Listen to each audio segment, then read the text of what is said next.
Alors aujourd'hui, je voudrais vous parler encore de l'affaire Griveaux, parce que l'affaire Griveaux, ça fait un bruit extraordinaire. Mais l'affaire Griveaux, finalement, c'est anecdotique. Évidemment, c'est une petite affaire, on s'en fout, tout ça. Mais on peut en tirer une morale. Et alors je rappelle quand même ce dont il s'agit. Benjamin Griveaux, c'est un ancien ministre de l'actuel président de la République française, Emmanuel Macron. Il postulait pour être maire de Paris. Et puis il y a eu une vidéo intime qui a été diffusée je ne sais pas où et qui fait qu'il a démissionné. Alors, bon, il y a les médias, BFM Télé et compagnie, qui parlent de complot. Les complots, c'est-à-dire que cette histoire aurait été téléguidée par Poutine du fin fond de la Russie, qui aurait envoyé un activiste russe ici en France pour séduire, c'est assez compliqué, hein, pour séduire une ex-petite amie de Benjamin Griveaux. Il lui aurait volé des vidéos intimes qu'il aurait ensuite diffusées sur un site pornographique. Bon, c'est un truc de fou, hein. Bon, on est en plein complotisme. Et ce sont les médias qui nous parlent de complotisme. Il faut savoir qu'en France, le complotisme est absolument interdit. Le complotisme n'existe pas en France. Ça n'existe pas. Ça ne tient pas debout, ça. C'est absolument interdit. La réalité est toute simple. Benjamin Griveaux a voulu montrer son zizi, a voulu montrer aux Parisiennes et aux Parisiens qu'il avait un gros zizi, donc il s'est filmé, et puis au dernier moment il s'est rendu compte qu'il avait fait une boulette, parce que ça ne plaît pas aux gens ça, hein. Parce que quand on dit à quelqu'un « Ah ouais, lui il en a une grosse », c'est une grosse intelligence, c'est-à-dire qu'il est capable de faire quelque chose, c'est pas au niveau du, c'est pas sous la ceinture évidemment. Donc il a fait une boulette là. Donc à partir de là, il a démissionné, il a eu honte finalement. Après il s'est dit « Ouais, on a vu mon zizi, etc. » Bon, ouais. Mais il faut comprendre que lorsqu'un homme politique français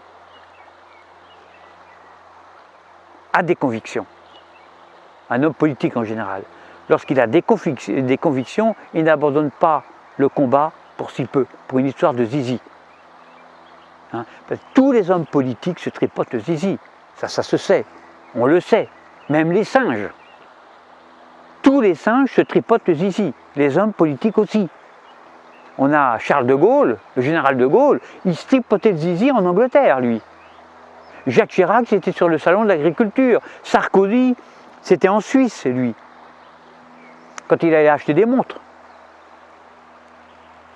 Et puis il y a François Hollande, lui c'était en scooter. Donc il n'y a rien de mal à se tripoter le zizi. Ce qu'il y a de mal, c'est de démissionner parce que les gens ont vu notre zizi. Ça, c'est pas grave. On démissionne, un grand homme démissionne quand il a fait une véritable faute morale. Si par exemple un homme politique a fait du tourisme sexuel en Asie, ben, il ne va pas parader sur tous les plateaux télé. Il ne se présentera même pas d'ailleurs. Mais si ça se sait, là, il démissionne.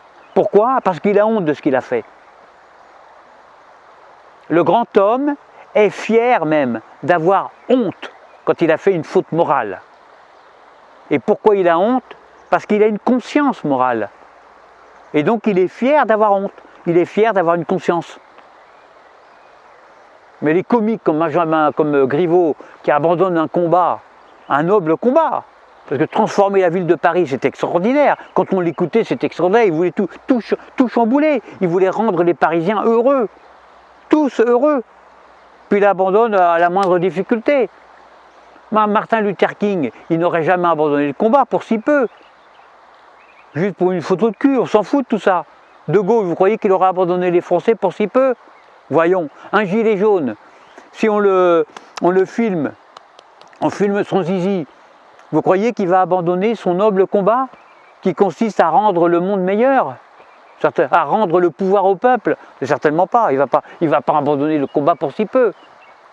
Donc Benjamin Griveaux, il a bien fait de dégager, et puis maintenant, bah, ce qu'il fait, je sais pas, son avenir, bon, il peut toujours passer l'ENA, hein. L'ENA, bon, les copies sont anonymes, Sauf qu'à l'oral, il faudra qu'ils fassent gaffe quand même, hein. Il faudra qu'ils se maîtrisent devant les examinateurs et examinatrices, évidemment. Alors de là, moi j'ai pensé qu'on pourrait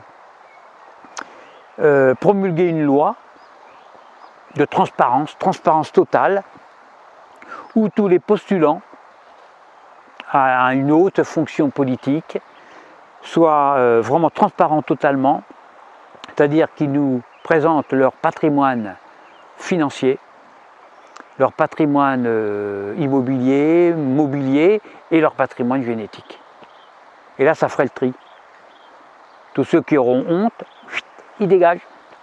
Et on n'aurait plus que des hommes de forte conviction. A bientôt pour une prochaine vidéo.